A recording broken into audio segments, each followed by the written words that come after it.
আসসালামু আলাইকুম ভিউয়ার্স, সবাই কেমন আছেন? আজ নিয়ে চলে এসেছি বাচ্চাদের জন্য একটি খাবারের রেসিপি। 6 মাস থেকে 3 বছর বয়সী বাচ্চাদের জন্য খুবই পুষ্টিকর একটি খাবারের রেসিপি, আর তা হলো শীতকালীন সবজিতে খিচুড়ি। তো চলুন রেসিপিটি দেখে নেওয়া যাক। যে পাত্রে আমি খিচুড়িটি রান্না করব সেরকম একটি পাত্র নিয়ে নিয়েছি, দেখতেই পাচ্ছেন।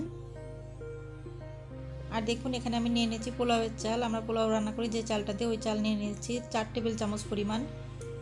চালটা আমি খুব ভালো করে ধুয়ে নিয়েছি। আর নিয়ে নিয়েছি 2 টেবিল চামচ পরিমাণ মসুরের ডাল। মসুরের ডালটাও আমি খুব ভালোভাবে কিন্তু ধুয়ে পরিষ্কার করে নিয়েছি। এখন ডালটাও পাত্রের ভিতর ঢেলে দিলাম। আর দেখুন আমি কিছু সবজি নিয়েছি, ফুলকপি, বরবটি,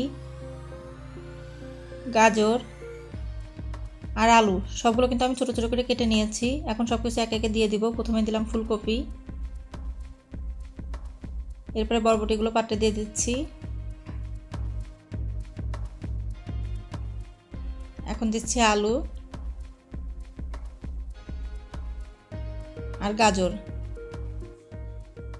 এই সবগুলো কিন্তু স্বাস্থ্যের জন্য খুব ভালো। দিয়ে দিলাম লবণ, দিলাম হলুদের গুঁড়ো। হলুদের গুঁড়ো হাফ চা চামচের মতো দিয়েছি। আর দিলাম 1 টেবিল চামচ পরিমাণ সয়াবিন তেল।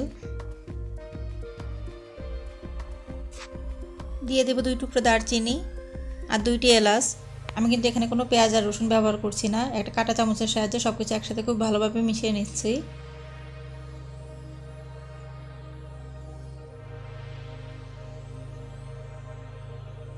এটা কিন্তু আপনারা হাত দিয়েও করতে পারেন, হাত দিয়ে খুব ভালোভাবে মাখিয়ে নিতে পারেন, তাহলে আরও ভালো হবে।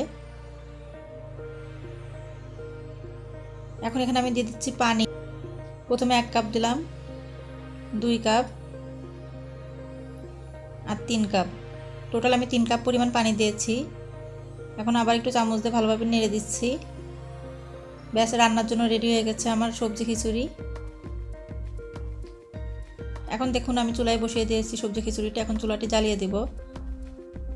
আর এখন দেখুন বলক উঠে এসেছে। বলক উঠে আসার পরে কিছুক্ষণ ধরে আমি নেড়ে দিচ্ছি আর ওয়েট করব সম্পূর্ণভাবে সেদ্ধ হয়ে যাওয়া পর্যন্ত। প্রায় 15 মিনিট পরে আমি কিন্তু দেখছি সব সেদ্ধ হয়ে গেছে। এখন একটা ডাল ঘুটনির সাহায্যে আমি সম্পূর্ণ খিচুড়িটা এইভাবে ঘুটে দিচ্ছি, অর্থাৎ যে সবজিগুলো আছে সেগুলো গলে যাবে, সাথে যে চাল সেগুলো গলে যাবে। দেখুন ঘুটে দেওয়ার পরে এরকম হয়েছে।